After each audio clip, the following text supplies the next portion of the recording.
Entre páginas. Con Antonio Ferrando.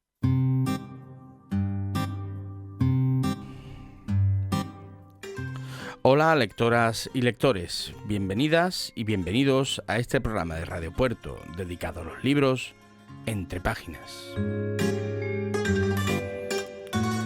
Este programa es para quienes disfrutamos leyendo, para quienes nos gusta viajar sin levantarnos del asiento, para quienes nos gusta aprender mientras nos lo pasamos bien. Este programa es para quienes nos gusta perdernos entre páginas. Bueno, pues hoy tenemos el gran placer de conversar vía telefónica con el historiador y escritor José Sotochica.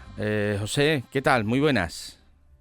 Muy buena, encantado de estar contigo, Antonio, y con tus oyentes. El placer es mío y podría decir que es nuestro, de nuestro escuchante. ¿Por qué tenemos aquí a José? José ha estado en el programa de Es Tiempo de Historia, porque José es historiador. Pero es que además de historiador, este hombre, este granadino que nos escucha ahora mismo, es además un escritor de novela histórica que a mí personalmente a mí me ha conquistado. Y bueno, pues yo tenía que traer a José con su faceta de escritor.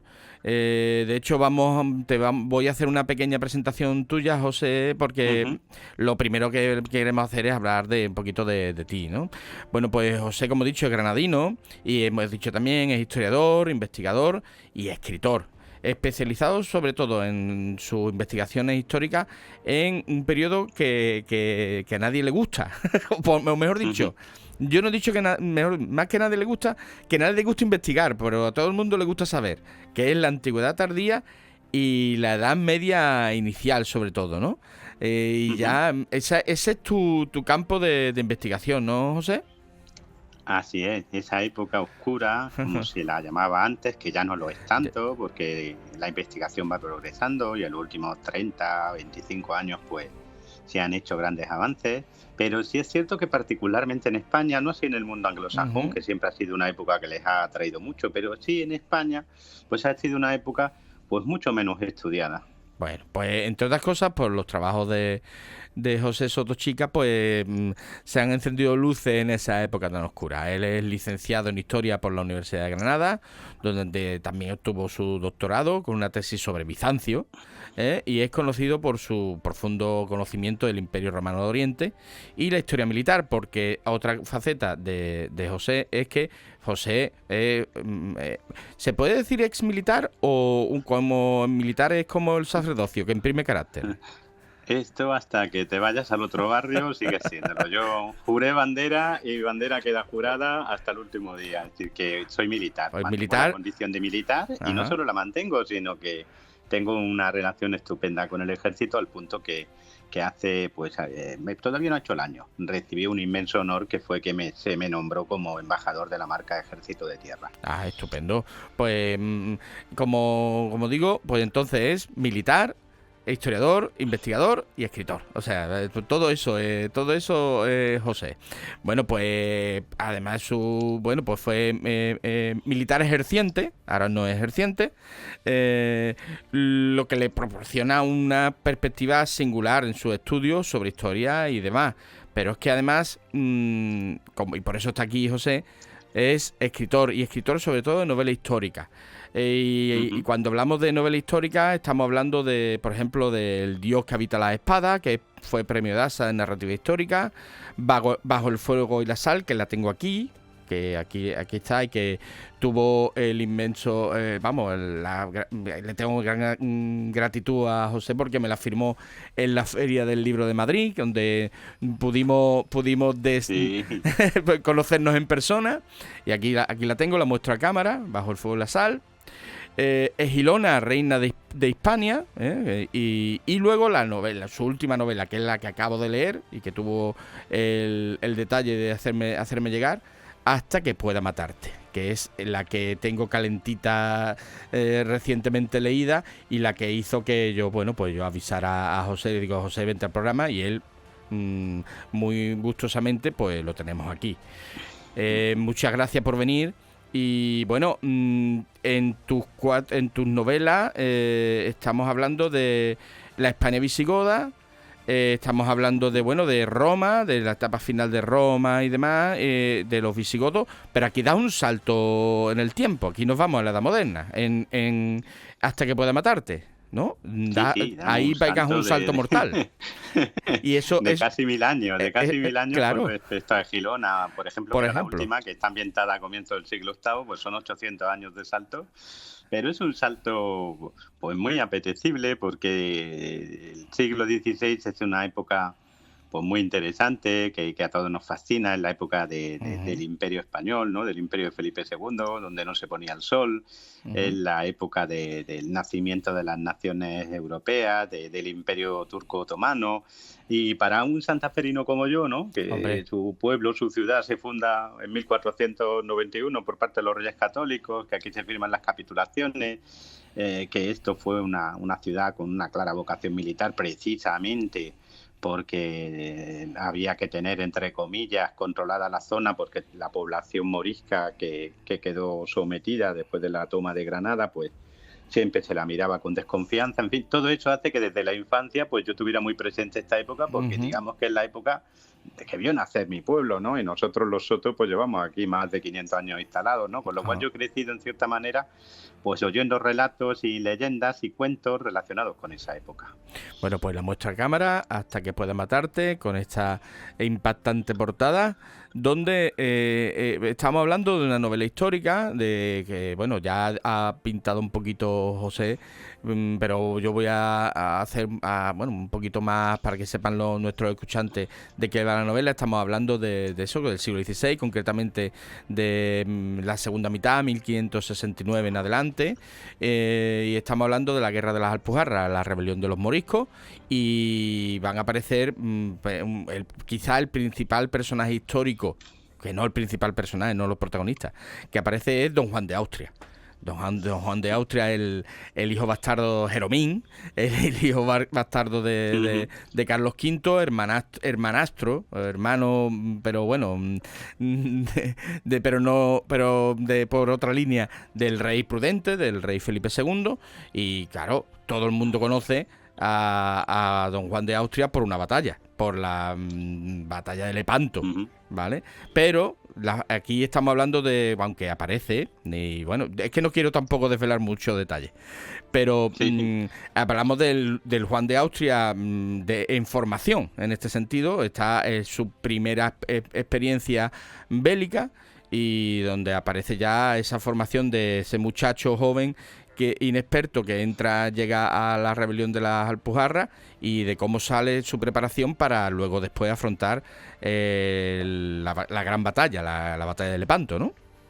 Por supuesto, es que además es imposible disociar Lepanto de la Guerra de las Alpujarras, porque la mayoría de los hombres que van a hacer posible la gran victoria de Lepanto, que va a cambiar la historia del mundo, porque frenó definitivamente la expansión de los turcos en el Mediterráneo, ¿no? Pues la mayoría de esos hombres, que por cierto muchos eran andaluces, como don Álvaro de Bazán, como Lope de Figueroa, etcétera, están en las Alpujarras ya. Están ya en la Guerra de las Alpujarras combatiendo, porque no dejó de ser una guerra proxy, diríamos hoy, ¿no? Con ese vocablo, ¿no? Que tanto se usa últimamente en política internacional, ¿no?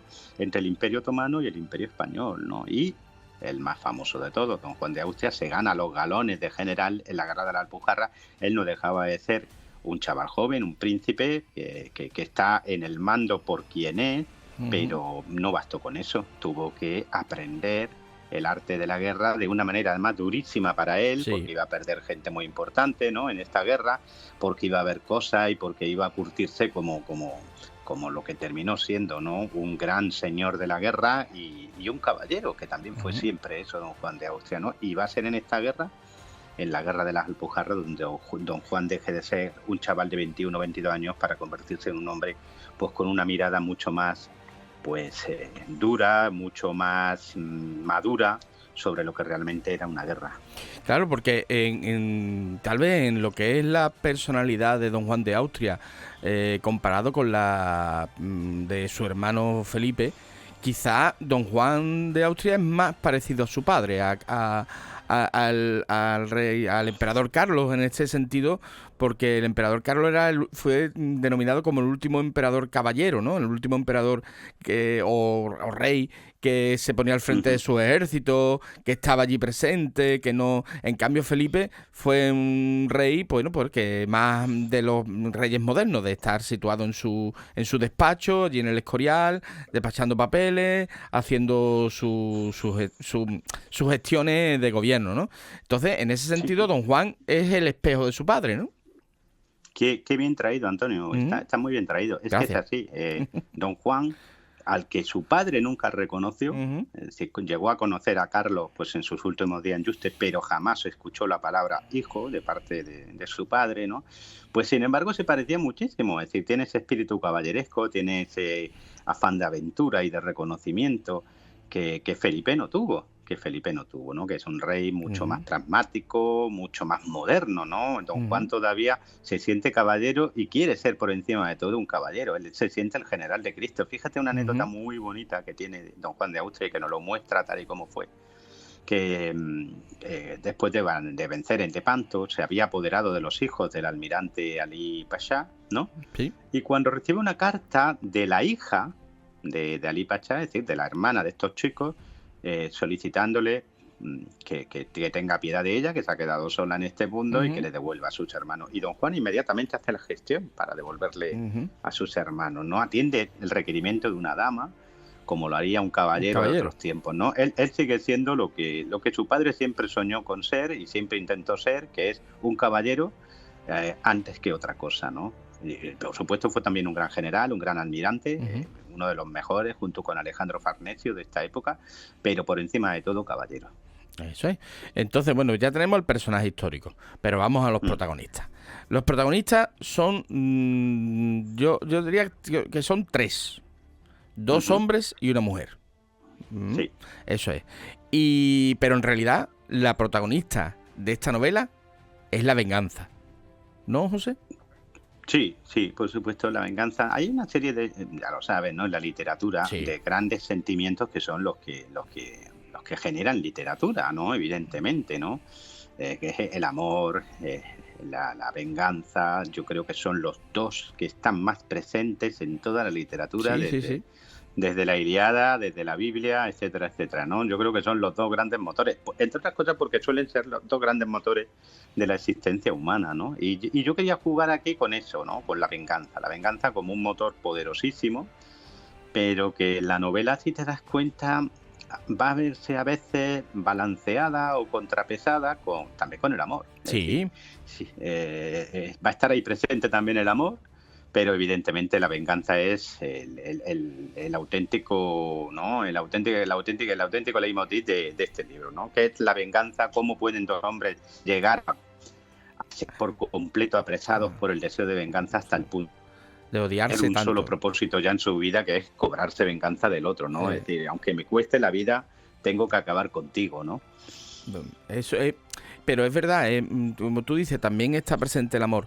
Y de hecho, el amor en unos casos alimenta la venganza, como en el caso de, bueno, esto es un José Monteagudo, que es el soldado español de los tercios, el alférez del tercio de Granada, y Mehmed al-Rumi, que es un genízaro, que no es turco porque es serbio, pero que está, está como todos los genízaros al servicio de la sublime puerta del gran sultán, y que, bueno, pues en el contexto de la guerra de las Alpujarras, pues van a tener un primer choque donde uno le va a hacer daño al otro, el otro al uno, y ahí empiezan una serie de encuentros entre el uno y el otro, donde incluso tienen que algunas veces tienen la ocasión de vengarse, pero no lo hacen por la responsabilidad,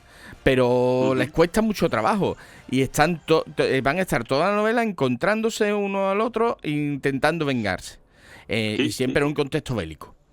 Sí, totalmente, porque aunque la venganza es un motor poderosísimo y aunque ambos están por completo apresados por la garra de la venganza, pero también son hombres de honor, también tienen responsabilidades, es decir, ambos son soldados y a veces tienen que dejar de lado sus sentimientos pues para servir a a sus respectivos señores, ¿no? Al rey de España y al sultán, etcétera, etcétera. Y todo eso hace que ese deseo de venganza a veces tenga que posponerse o tenga que dejar lado a cuestiones más inmediatas, ¿no? Por eso la novela se llama Hasta que pueda matarte, ¿no? Porque es una especie como de compás de espera continuo, ¿no? En el que la venganza está en el horizonte, pero a veces uno no termina de llegar a ese horizonte, ¿no? Y en ese contexto, pues todo lo demás, ¿no? Los avatares de la Guerra de las Alpujarras, que fue una de las guerras más duras y, sin embargo, más olvidadas por la historiografía española, y, por supuesto, el gran acontecimiento que es Lepanto, ¿no? Que se convirtió, como diría uno de los participantes que todos tenemos en mente, don Miguel de Cervantes, en la más alta ocasión que vieran los siglos, ¿no? Pero a mí hay una cosa como lector que me llama mucho la atención, y es que creo que más o menos hacia el principio de la segunda mitad de la novela, ambos tienen la ocasión, los dos tienen la ocasión de olvidarse de la venganza y vivir una vida normal, una vida de, bueno, con su amor y con su allegado. Y en cambio es tan fuerte ese ánimo de venganza que los hace incluso, bueno, no voy a decir nada más, pero lo hace abandonar ese momento de tranquilidad, que es donde podría haber perfectamente acabarse la novela y chimpún. Pero claro, no tendríamos esa tensión de disfrute de la novela, pero que podrían haberse perfectamente plantado ahí, y no, se la vuelven a jugar con ese ánimo de venganza, ¿eh? Qué bueno que lo digas, porque es un detalle que a algún lector se le pasa inadvertido. Efectivamente, ambos tienen una salida, ese duelo a muerte que han entablado, ¿no? durante muchos meses en las Alpujarras, y ambos tienen la oportunidad de tener una vida plácida, y sobre todo una vida plena, porque ambos tienen ya lo que querían, entre comillas, ¿no? Han coronado su vida, ¿no?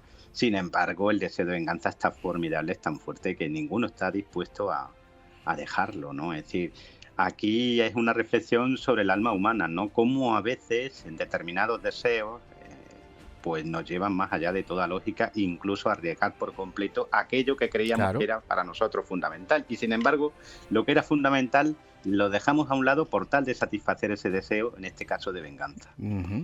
Y luego cada uno de los personajes, porque son personajes muy complejos, muy bien definidos, todo hay que decirlo. En el caso de José de Monteagudo, tenemos a un alférez con un pasado duro, pero que lo que tiene alrededor, tiene un amigo hermano, que es Lope, que es el maestre de campo, y tiene sobre todo la cobertura de su tercio, porque alrededor van a aparecer otros personajes. O sea, hablan de como Andreas el griego, como el escocés, Gordon, y luego una incorporación posterior de Miguel, el moro, y van a crear un grupo ahí de hombres leales hasta la muerte, duros y fuertes, pero en cambio Mehmed está solo en el mundo. De hecho, bueno, no voy a decir más nada, pero se queda absolutamente solo. Y está solo frente al mundo. Esas dos características de cada uno de los personajes me ha parecido muy curiosas. Sí. Es así. Además es algo buscado. Es decir, tenemos a José de Monteagudo, como tú dices, que es un hombre al que la vida le ha jugado muy malas pasadas, pero que tiene en torno suya pues un contexto de amistad, de camaradería, ¿no? Y tienes al otro hombre, a Mehmed al-Rumi, que por el contrario se ha forjado a sí mismo. Es decir, es un hombre que desde la tierna infancia, desde que es arrancado de su familia por los turcos y llevado a Constantinopla para ser educado como genízaro, pues ha tenido que bastarse a sí mismo, ha tenido que sobrevivir en el peor de los mundos posibles. Y eso es lo que explica su dureza, y eso es lo que explica que sea un hombre inflexible, ¿no? Pero fíjate que también le ocurre a José de Monteagudo. José de Monteagudo es un hombre muy duro, pero digamos que esa dureza se ve compensada por la camaradería, por el amor, es decir, por una serie de sentimientos positivos, ¿no? Mientras que en el caso de Mehmed al-Rumi solo tiene, como él muchas veces confiesa en sus pensamientos, solo tiene un punto de redención, ¿no? Y ese punto de redención es el amor. Eso. Pero todo lo demás es soledad absoluta. Es un hombre que para sobrevivir tiene que ser implacable, porque nunca ha tenido el apoyo de nadie, porque nunca ha tenido la complicidad de nadie, solo la dureza como única arma para sobrevivir. Y luego, sí, como tú bien dices, si Mehmet tiene el amor como redención, como puerto al que volver, como meta, como esa es el por qué quiero sobrevivir, porque yo quiero sobrevivir para esto, para volver. En cambio, y ya enlazamos con la tercera protagonista, que es María la bailadora. José encuentra el amor, quizá, a ver si me lo digo bien, como premio. O sea, se lo encuentra como premio a sus acciones y encuentra a una mujer que, bueno, que vive, bueno, en el medio del lumpen de Granada, una bailadora que vive de, bueno, de lo que pilla, de lo que puede hacer, y que buscando sus mejores... Estoy midiendo mis palabras para no desvelar, ¿vale? Buscando mejores formas de vida, pues se encuentra con José y gracias a las acciones de José, pues ambos se enamoran. O sea que para uno el amor es redención y para otro es premio. Sí, totalmente, muy bien traído, porque María la Bailaora, que es un personaje histórico, ¿no? Es eso, es una mujer en la marginalidad, es decir, una mujer marginal. José de Monteagudo se supone que es un oficial, es decir, en principio no tenían por qué encontrarse ni, por supuesto, mezclar sus vidas, ¿no? Sin embargo, el amor hace que se unan por completo sus destinos, ¿no? Por encima de las convenciones sociales, ¿no? Pero es un premio, como tú dices. Sí, José de Monteagudo ya tenía una vida, entre comillas, ¿no? Organizada, ¿no? Tiene su contexto, su tercio, sus amigos. El amor es un plus. En el caso de Mehmet al-Rumi, el amor no es un plus, el amor es lo único. Es decir, lo único que le da sentido a su vida es conseguir coronar ese amor que él tiene ahí en su corazón. Es decir, este es mi objetivo, por esto estoy dispuesto a hacer cualquier cosa, pero no es un premio, es un objetivo. Un objetivo que no sé, que no vamos a desvelar si lo consigue o no lo consigue, pero para él el amor es lo único que justifica su existencia. Para José de Monteagudo, el amor es algo que se suma a su existencia. Algo positivo, es algo maravilloso, pero ya se suma a algo que ya tiene sentido. Para Mehmet al-Rumi, el amor es lo único que le puede dar sentido a una vida que, si no, solo se basa en una cosa, que es ser implacable, ser un auténtico asesino. Eso es. Y todo esto, como tú bien has dicho antes, en el contexto de la guerra. El contexto de un contexto que en un principio, aunque después hay un descanso, pero en la primera mitad de la novela es muy intenso cómo tú describes la guerra, cómo describes el sitio de Galera, de Tíjola. Como esas batallas, la sangre se va derramando por las manos mientras uno se está leyendo. Pero es que esta guerra fue así, fue implacable, fue horrible, ¿no? Sí, fue una guerra durísima. Todas las guerras lo son, pero hay algunas que particularmente más todavía, ¿no? Y la guerra de la Alpujarra, que se ha tratado muy poquito en novela histórica, y cuando se ha tratado pues desde el punto de vista del choque cultural, de sentimentalismos, etcétera, etcétera, ¿no? Con un poquito una visión romántica, etcétera, ¿no?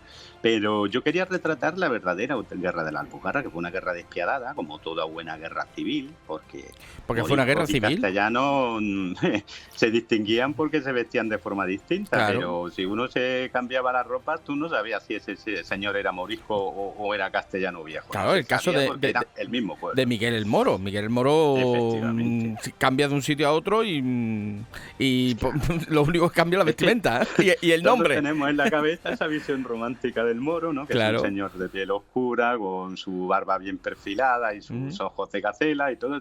Pero es que la realidad histórica es otra, ¿no? Claro. Que es muy compleja, ¿no? Si uno se va a la Alhambra y se da un paseíto por la Alhambra y mira las pinturas de la Alhambra donde están los reyes, ¿no? Pues verá que a la mar, por ejemplo, se le llamaba el rojo, precisamente porque era pelirrojo, por ejemplo, ¿no? Y los análisis genéticos que hacemos ahora mismo, que desde hace unos años pues nos marcan a veces pues las páginas de los libros de historia, pues lo que estamos viendo es que la aportación norteafricana y de Oriente Medio pues fue muy pequeñita. Es decir, que aquí la mayor parte de la gente que era musulmana, que llamábamos moros, ¿no? Pues realmente pues eran hispanos que se habían convertido al Islam, claro. Y que luego pues volvieron a convertirse al cristianismo o se fueron. Claro, pero estamos hablando de una guerra civil. Claro. Las guerras civiles son durísimas, crueles, claro. Espantosas, y la guerra de la Alpujarra fue en grado sumo. Fue una cosa de una crueldad absoluta y de una dureza realmente terrible, ¿no? Los combates fueron muy, muy, muy duros. Y llama la atención eso, la presencia de esa especie de quinta columna Ujú. de los turcos, de los berberiscos que entraron en apoyo de los moriscos, aunque luego, bueno, pues fracasaron en su intención, pero que llamaba la atención. Eso es algo poco conocido, como Sí, el Imperio Turco lo intentó. O sea que sí, sí. la amenaza que se conjura con Lepanto no es una amenaza vana. No es que a Felipe II le diera un fly y dijera, vamos a combatir. No. No, no, no, es que la amenaza era evidente. Era cuestión de vida o muerte Claro. para la España de Felipe II, porque Y para Italia, vamos. estamos hablando de una guerra entre imperios, es decir, Mm, estamos hablando de los dos únicos verdaderos imperios, ¿no? A nosotros nos venden, entre comillas, la moto de la Inglaterra de Isabel, de... No, no, no, aquí los cuartos nos los jugábamos con los turcos, los ingleses ujú. pues eran... me perdonáis la expresión popular, eran unos muertos de hambre Sí. en cuanto a potencia se refiere, y lo mismo ocurría en este momento con una Francia que estaba por completo acogotada, ¿no? Y Ujú, los Países Bajos ni estaban ni se les esperaban, estaban ujú. iniciando la rebelión los holandeses, pero en modo alguno podían ser considerados una potencia. Aquí la potencia eran los turcos, ¿no? Y esa potencia había visto una oportunidad. Ujú. Estaba disputándose el Mediterráneo con España y estaba pues deseando tomar Túnez y ocupar Chipre, ¿no? Y Sí. claro, para eso había que distraer al otro. ¿Y qué mejor manera de distraer a Felipe II que financiando, fomentando una guerra en En su su propio territorio. territorio, en España, ¿no? Y Mm, eso es lo que hicieron los turcos. Los turcos envían armas, envían dinero, envían lo que tú y yo hoy llamaríamos asesores militares, ujú. envían voluntarios, envían tropas, y de esa manera durante 2 años me tienen entretenido a Felipe II mientras conquistan Túnez, que cae en enero del 70, de 1570, y toman y terminan de completar la conquista A de Chipre. Chipre, ¿no? Es decir, Felipe tiene las manos atadas. Ahora, sabe que tenía que ganar esta guerra sí o sí, porque si los turcos se hacían con sus objetivos primarios o prioritarios, lo siguiente era desembarcar en la costa del Reino de Granada Claro. o del Levante, ¿no? Ujú, Y por eso la respuesta es tan fuerte luego de Felipe II. Es decir, ujú. no podemos volver a permitirnos una amenaza como esta. Hay que acabar con la flota turca, hay que acabar con Claro. las pretensiones de hegemonía de los turcos en el Mediterráneo. Bueno, pues en este contexto y con estos personajes crea José, pues esta novela, Hasta que pueda matarte, que yo hablo con conocimiento de causa. La he leído, porque la he leído y puedo decir que eh, engancha, entretiene, enseña y como digo, te engancha hasta el final, ¿eh? Porque uno quiere saber qué va a pasar, qué va a pasar, qué va a pasar, qué va a pasar, y tiene un desenlace y lo dejo ahí. Y lo dejo ahí. Hay que leerlo, hay que Hay que leerla. leerla. Hay que leerla, así que mira, una sugerencia muy buena para estas navidades. Hasta que pueda matarte, José Sotochica, en ediciones de Espertaferro. No se van a arrepentir, ¿eh? Se van a hacer una buena novela y van a entretenerse y van a aprender. José, nos estamos quedando sin tiempo ya. Muchísimas gracias por tu presencia siempre, siempre que te llamamos acudes presto. Y nada, conversaremos próximamente, seguramente. ¿Tienes Claro que sí. algún proyecto en mano?